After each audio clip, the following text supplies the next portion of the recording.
Hello ವೀಕ್ಷಕರೇ, welcome to ವಿದು ರಂಗ್ ರುಚಿ creations. ಇವತ್ತಿನ ವಿಡಿಯೋದಲ್ಲಿ ಶೇಂಗಾ ಚಟ್ನಿ, ಇದು ಪ್ಯೂರ್ ಶೇಂಗಾ ಚಟ್ನಿ ಹೇಗೆ ಮಾಡೋದು ಅಂತ ಹೇಳಿ ತೋರಿಸ್ಕೊಡ್ತೀನಿ.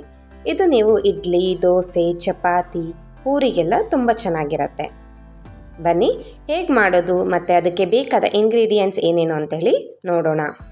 ಶೇಂಗಾ ಚಟ್ನಿ ಮಾಡೋದಕ್ಕೆ ಮೊದಲಿಗೆ ನಾನು ಶೇಂಗಾ ಅಂದರೆ ಕಡಲೆ ಬೀಜನ ತೊಗೊಂಡಿದ್ದೀನಿ. ಹಾಗೆ ಒಂದು 4 ಹಸಿಮೆಣಸಿನ್ಕಾಯಿ, ಹಾಗೆ ಸಾಸಿವೆ, ಜೀರಿಗೆ, ಕಡಲೆಬೇಳೆ, ಉದ್ದಿನಬೇಳೆ, ರುಚಿಗೆ ತಕ್ಕಷ್ಟು ಉಪ್ಪು, ಕರಿಬೇವು, ಹಾಗೆ ಸ್ವಲ್ಪ ಹುಣಸೆಹಣ್ಣು, ಸ್ವಲ್ಪ ಶುಂಠಿ, ಹಾಗೆ ಬೆಳ್ಳುಳ್ಳಿನ ತೊಗೊಂಡಿದ್ದೀನಿ. ನೋಡಿ, ಇದೇ ಕ್ವಾಂಟಿಟಿಯಲ್ಲಿ ತೊಗೊಳ್ಳಿ.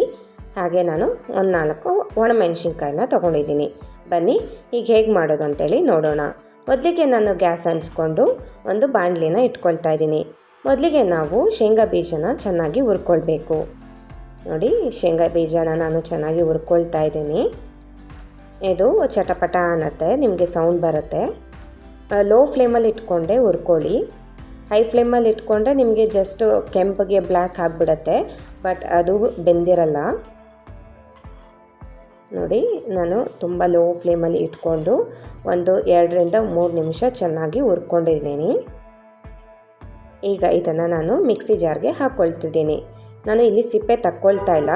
ಸಿಪ್ಪೆ ಇರೋದ್ರಿಂದ ನಿಮಗೆ ತುಂಬ ಟೇಸ್ಟಿಯಾಗಿರುತ್ತೆ. ನೀವು ಬೇಕಾದರೆ ಸಿಪ್ಪೆ ತೆಗೆದು ಕೂಡ ಹಾಕ್ಕೊಳ್ಬೋದು. ಓಕೆ, ಮತ್ತು ಇವಾಗ ನಾನು ಗ್ಯಾಸ್ ಹಂಚ್ಕೊಂಡು ಬಾಣಲಿನ ಇಟ್ಕೊಂಡು 1-2 ಟೇಬಲ್ ಸ್ಪೂನ್ ಎಣ್ಣೆ ಹಾಕ್ಕೊಳ್ತಿದ್ದೀನಿ. ಇದಕ್ಕೆ ನಾನು ಉದ್ದಿನಬೇಳೆ, ಕಡಲೆಬೇಳೆನ ಹಾಕ್ಕೊಂಡು ಫ್ರೈ ಮಾಡ್ಕೊಳ್ತಾ ಇದ್ದೀನಿ. ಇದು ಚಟ್ನಿ ರುಬ್ಬೋದಕ್ಕೆ ಹಾಕ್ಕೊಳ್ಳೋದಕ್ಕೋಸ್ಕರ ನಾನು ಇಲ್ಲಿ 2 ಫ್ರೈ ಮಾಡಿಕೊಂಡು, ಹಾಗೆ ಇದಕ್ಕೆ ನಾವು ಹಸಿಮೆಣಸಿನ್ಕಾಯಿನ ಹಾಕ್ಕೊಳ್ತಾ ಇದ್ದೀನಿ. ನೋಡಿ, ನಾನು ಇಲ್ಲಿ ಒಂದು 4 ಹಸಿಮೆಣಸಿನ್ಕಾಯಿನ ಹಾಕ್ಕೊಂಡಿದ್ದೀನಿ. ದೊಡ್ಡದಿರೋದ್ರಿಂದ 4 ತೊಗೊಂಡಿದ್ದೀನಿ. ಚಿಕ್ಕವಾದರೆ ನೀವು ಖಾರ ನೋಡಿಕೊಂಡು ಎಷ್ಟು ಕ್ವಾಂಟಿಟಿ ಬೇಕಷ್ಟು ಹಾಕ್ಕೊಳ್ಳಿ. ಹಾಗೆ ಇಲ್ಲಿ ನಾನು ಸ್ವಲ್ಪ 1 ಟೇಬಲ್ ಸ್ಪೂನಷ್ಟು ಜೀರಿಗೆನ ಹಾಕ್ಕೊಂಡಿದ್ದೀನಿ. ಇದನ್ನೆಲ್ಲ ಹಾಕ್ಕೊಂಡು ಚೆನ್ನಾಗಿ ಫ್ರೈ ಮಾಡ್ಕೊಳ್ಳೋಣ. ಹಸಿಮೆಣಸಿನ್ಕಾಯಿ ಕಟ್ ಮಾಡಿ ಹಾಕ್ಕೊಳ್ಳಿ. ನೀವು ಹಾಗೆ ಹಾಕ್ಕೊಂಡ್ರೆ ಅದು ಸಿಡ್ದು ಬಿಡುತ್ತೆ. ನೋಡಿ, ಈಗ ಫ್ರೈ ಎಲ್ಲ ಆಗಿದೆ. ಇದನ್ನು ನಾನು ಮಿಕ್ಸಿ ಜಾರ್ಗೆ ಟ್ರಾನ್ಸ್ಫರ್ ಮಾಡ್ಕೊಳ್ತಾ ಇದ್ದೀನಿ. ಸ್ವಲ್ಪ ತಣ್ಣಗಾದ್ಮೇಲೆ ಇದನ್ನು ಮಿಕ್ಸಿ ಜಾರ್ಗೆ ಹಾಕ್ಕೊಳ್ಳಿ.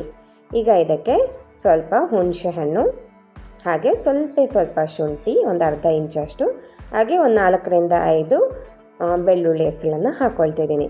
ಹಾಗೆ ರುಚಿಗೆ ತಕ್ಕಷ್ಟು ಉಪ್ಪು, ಹಾಗೆ ನೀರನ್ನ ಸೇರಿಸ್ಕೊಂಡು ಇದನ್ನು ಚೆನ್ನಾಗಿ ರುಬ್ಕೊಳ್ಬೇಕಾಗುತ್ತೆ. ನೋಡಿ, ಇದನ್ನು ನಾನು ರುಬ್ಕೊಂಡು ಬರ್ತೀನಿ. ಇದು ದೋಸೆ, ಇಡ್ಲಿಗೆಲ್ಲ ಒಳ್ಳೆ ಕಾಂಬಿನೇಷನ್ ಅಂತಲೇ ಹೇಳ್ಬೋದು ಈ ಚಟ್ನಿ. ನೋಡಿ, ನಾನು ಎಷ್ಟು ಚೆನ್ನಾಗಿ ರುಬ್ಕೊಂಡು ಬಂದಿದ್ದೀನಿ. ಇದನ್ನು ನಾನು ಒಂದು ಬಟ್ಲಿಗೆ ಹಾಕ್ಕೊಳ್ತೀನಿ. ಇದು ಗಟ್ಟಿ ಇರುತ್ತೆ. ನಿಮಗೆ ಎಷ್ಟು ತೆಳ್ಳಗೆ ಬೇಕೋ ಅಷ್ಟು ತೆಳ್ಳಗೆ ನೀರು ಹಾಕ್ಕೊಂಡು ಕಲಿಸ್ಕೊಳ್ಬೋದು. ನಾನು ಸ್ವಲ್ಪ ನೀರು ಹಾಕ್ಕೊಂಡು ನೋಡಿ ಕಲಿಸ್ಕೊಂಡಿದ್ದೀನಿ. ಇದನ್ನು ನೀವು ಟೊಮ್ಯಾಟೊ ಬಾತ್ಗೆ ಅಥವಾ ಪಲಾವ್ಗೆಲ್ಲ ಸರ್ವ್ ಮಾಡ್ಕೊಳ್ಬೋದು. ಅವಲಕ್ಕಿ ಒಗ್ಗರಣೆಗೆಲ್ಲ ತುಂಬ ಚೆನ್ನಾಗಿರುತ್ತೆ. ಈಗ ನಾನು ಇದಕ್ಕೆ ಒಗ್ಗರಣೆನ ಹಾಕ್ಕೊಳ್ತಾ ಇದ್ದೀನಿ. ಒಗ್ಗರಣೆ ಹಾಕ್ಕೊಳ್ಳೋದಕ್ಕೆ ಮೊದಲಿಗೆ ಗ್ಯಾಸ್ ಹಂಚಿಸಿ ಒಂದು ಬಾಣಲಿನ ಇಟ್ಕೊಂಡು ಒಂದು 2-3 ಟೇಬಲ್ ಸ್ಪೂನ್ ಎಣ್ಣೆ ಹಾಕ್ಕೊಂಡಿದ್ದೀನಿ. ಎಣ್ಣೆ ಕಾದ ನಂತರ ಇದಕ್ಕೆ ನಾನು ಸಾಸಿವೆ, ಜೀರಿಗೆ, ಒಣಮೆಣಸಿನ್ಕಾಯಿ ಅಂದರೆ ಕೆಂಪದು ಒಣಮೆಣಸಿನ್ಕಾಯಿ, ಹಾಗೆ ಒಂದು 4-5 ಎಲೆ ಕರಿಬೇವಿನ ಹಾಕ್ಕೊಂಡು ಇದನ್ನು ಫ್ರೈ ಮಾಡ್ಕೊಳ್ತಾ ಇದ್ದೀನಿ. ನೋಡಿ, ಈಗ ಒಗ್ಗರಣೆ ರೆಡಿ ಆಗಿದೆ. ಇದನ್ನು ನಾನು ಚಟ್ನಿಗೆ ಹಾಕ್ಕೊಳ್ತಾ ಇದ್ದೀನಿ. ನೋಡಿ, ಚಟ್ನಿಗೆ ಹಾಕ್ಕೊಂಡು ಇದನ್ನೆಲ್ಲ ನಾವು ಒಂದ್ಸಲ ಮಿಕ್ಸ್ ಮಾಡ್ಕೊಳ್ಳೋಣ ಚೆನ್ನಾಗಿ. ನೋಡಿ, ಶೇಂಗಾ ಚಟ್ನಿ ಈಗ ರೆಡಿ ಆಗಿದೆ. ಇದು ಪ್ಯೂರ್ ಶೇಂಗಾ ಚಟ್ನಿ. ನಾನಿಲ್ಲಿ ಕೊತ್ತಂಬರಿ ಸೊಪ್ಪು, ಕೊಬ್ಬರಿ ಏನು ಬಳಸ್ತಿಲ್ಲ. ನಾರ್ಮಲಾಗಿ ನಾವು ಕೊಬ್ಬರಿ, ಕೊತ್ತಂಬರಿ ಸೊಪ್ಪು ಎಲ್ಲ ಹಾಕ್ಕೊಂಡು ಚಟ್ನಿ ಮಾಡ್ತಿರ್ತೀವಿ. ಈ ರೀತಿ ಒಮ್ಮೆ ಟ್ರೈ ಮಾಡಿ ನೋಡಿ. ಅಂದರೆ ಇಲ್ಲಿ ಸ್ಪೆಷಲ್ ಏನು ಅಂದರೆ ನಾನು ಉದ್ದಿನಬೇಳೆ ಮತ್ತು ಹಾಗೆ ಕಡಲೆಬೇಳೆನ ಫ್ರೈ ಮಾಡ್ಕೊಂಡು ಹಾಕ್ಕೊಂಡಿದ್ದೀನಿ. ತುಂಬ ಟೇಸ್ಟಿಯಾಗಿರುತ್ತೆ ನಿಮಗೆ. ಇವತ್ತು ನಾನು ಇಡ್ಲಿ ಜೊತೆಗೆ ಸರ್ವ್ ಮಾಡ್ಕೊಳ್ತಾ ಇದ್ದೀನಿ. ಈ ಇಡ್ಲಿ ಮಿಲೆಟ್ಸಿಂದ ಮಾಡಿರೋದು, ಅದಕ್ಕೋಸ್ಕರ ಈ ಥರ ಇದೆ. ಈ ಮಿಲೆಟ್ಸಿಂದ ಇಡ್ಲಿ ಹೇಗೆ ಮಾಡೋದು ಅಂತೇಳಿ ಮುಂಬರುವ ವಿಡಿಯೋದಲ್ಲಿ ನಾನು ತೋರಿಸ್ಕೊಡ್ತೀನಿ. ತುಂಬ ಹೆಲ್ತಿಯಾಗಿರುತ್ತೆ. ಇದೇ ಥರ ನೀವು ಒಮ್ಮೆ ಪ್ಯೂರ್ ಶೇಂಗಾ ಚಟ್ನಿನ ಮನೆಯಲ್ಲಿ ಟ್ರೈ ಮಾಡಿ ಹೇಗೆ ಬಂತು ಅಂತೇಳಿ ಕಮೆಂಟ್ ಮಾಡಿ. ಈ ವಿಡಿಯೋ ಮೂಲಕ ತೋರಿಸಿಕೊಟ್ಟಿರುವ ಪ್ಯೂರ್ ಶೇಂಗಾ ಚಟ್ನಿ ನಿಮ್ಮೆಲ್ರಿಗೂ ಇಷ್ಟ ಆಗಿದೆ ಅಂತ ಅಂದ್ಕೊಂಡಿದ್ದೀನಿ. ಇಷ್ಟ ಆಗಿದ್ರೆ please like, share and subscribe.